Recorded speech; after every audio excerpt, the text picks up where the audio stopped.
Vivek Ramaswamy recently released an article, I believe it was through the New York Times, on what is an American. And in that piece, he gave more or less the responses you would expect. It's kind of the same stump speech he gives everywhere. It's been interesting because Vivek has started to try to answer this question after his disaster H-1B blowout, and the fact that he seems to be losing in Ohio despite being a endorsed Republican candidate. And so you have this scenario where it feels like he's trying to situate himself slightly more favorably in that discussion. And the article really just goes through, if you work hard and you believe in success, and I don't know why he doesn't see how shallow and vapid and meaningless that is. But increasingly, these answers are getting worse and worse, and they are just not working, especially on younger generations. I think the same young, especially white men who have been pushed out of these institutions are looking at answers like Vivek and thinking, I worked hard. I believed in all of these things, and I got nowhere. This country is not for me. It's not for Americans, because hardworking Americans aren't getting anywhere. And I think there's just a fundamental inability of a guy like Vivek to acknowledge the situation that these guys have been placed in and ultimately find any meaningful solutions.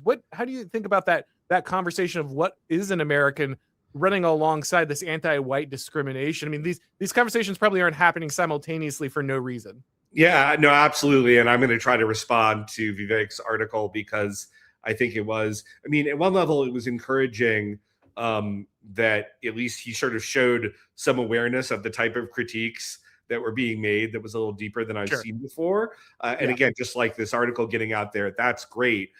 This is, dare I say it, I don't even know if it really is Gandhi, but the first they ignore you and then they laugh at you and then they fight you and then you win. We're moving up that incline here. At least, we're somewhere between being laughed at and they're fighting us. But yeah, there's a resistance. And again, I want to be very fair here to Vivek and others, kind of maybe who might be somewhat similarly situated. I have a human understanding of his wanting to say it's all Creedal. And yes, I can get off. He was actually born in the US, but you could get off the boat, X years ago and be just as American as somebody whose ancestry goes back to the Mayflower. But this pure Creedal Americanism just doesn't, it's illogical in and of its own, kind of, even on its own terms. It just doesn't make any sense if you think about it for 2 seconds. That isn't to say that Creedal or certain views are not part of you being an American, but my simple answer to Vivek would be, okay, well, let's look at that list of things that he says, and it's like free market and free ideas. Are we kicking out people who don't believe in those things? Are we saying that they are not Americans and then they have to go back? And of course, the answer is we're not, right? And so it just sort of shows that this is perhaps necessary to be a good American, but it isn't sufficient, and that it actually kind of does matter how much you share a historical religion or historical culture, a historical sort of social framework with the people who founded and built this country. And again, to me, I think he uses the notion it's not a scalar. Now I'm going to just, my father who's a physicist is going to come shoot me because I think he's using it as scalar being a variable that can have different values and it's not just a yes or no. But I'd say no, actually, that's exactly what it is. Yeah. You could actually be, and I have friends who I'd put in this, particularly like friends from kind of non-traditional minorities, but who grew up in like very traditional American places where they were like surrounded by a bunch of chud white guys where they were growing up. A lot of those guys culturally, they are super American. Some of them become Christian. That's another thing that they end up holding in common, right? So like I might look at that person and say, well, they're not from a historical American population, but yeah, those guys are pretty darn American. And if they, kind of marry somebody from a more historic American background and have kids, those kids are going to probably be very American. You see this a little bit with somebody like Nayland Haley, who is Nikki Haley's son, giving very, very based answers on American identity on X. So I think it's not absolute. And by the way, you could have the kind of perfect ethnic background, by the standards of people who would be ethno-nationalists. But if you're a communist and, all these other things, then I don't consider you a good American either. But the reality is, and again, you've talked about this on your show, right? It's a balance. I just kind of look at how much in various categories, having to do with your background, your views, everything else. The more you have in common with these sort of traditional American people and ideas, the more American I'm going to consider you. And it's not a sort of yes, you are, and that's great, or no, you're not. It's not just a binary variable. It's a spectrum. But a lot of people, or at least some people who are pretty prominent, say, hey, no, I'm not willing to wait. I'm going to declare myself to be just as American as the people who were ancestors were wintering at Valley Forge. And by the way, don't look the same way, while I seem to be very obsessed with bringing my co-ethnics into the country. Yeah. Which is not a thing that kind of traditional quote unquote heritage Americans would seem to subscribe to.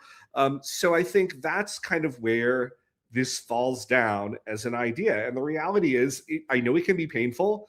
I grew up in the South from a Midwestern family, and I was just never going to be as Southern as like the people who'd lived in the South for a long time. Now, was I trying to be a good citizen? Was I accepted more over time? Did I eat a lot of barbecue, and go to listen to bluegrass music and do all this? I mean, sure I did. And it made me more like them. But there were ways in which I was never going to be quite as Southern as these folks.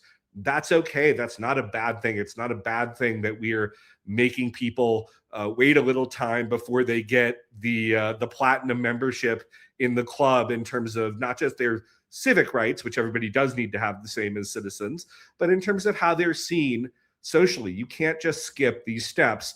And what Vivek and some of the other people who are similarly situated are saying is, don't pay any attention to whether our behavior and our values seem to deviate from you. We get to skip all those steps. And I think it's totally appropriate that a lot of people are pushing back and saying, no, actually, you don't get to do that. Do you have a favorite bluegrass band? Oh my gosh.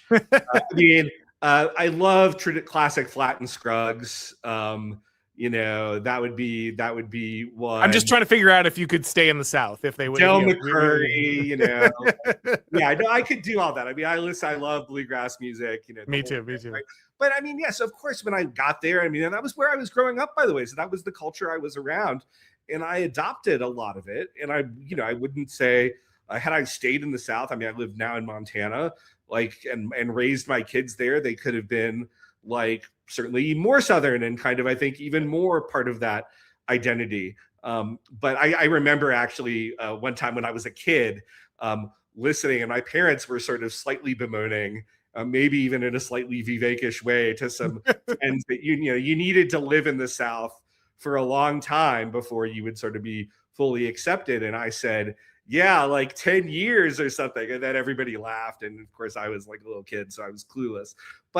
But no, a lot longer than 10 years. Sorry, that's just the way it works. It doesn't mean that I was bad, or that my family was bad, or that anybody else was good. It's just, that's the way identity and culture and community works. And there's nothing wrong with that. There's nothing racist about it. And there's nothing bad about it. Yeah, this is probably going to be my hobby horse on immigration and assimilation moving forward, is generational citizenship. Generational citizenship. You are not an American. Your kids might not be American, but your grandkids, they could be American, right? And as you point out, my buddy Carl Benjamin, he says, I can tell American a mile away.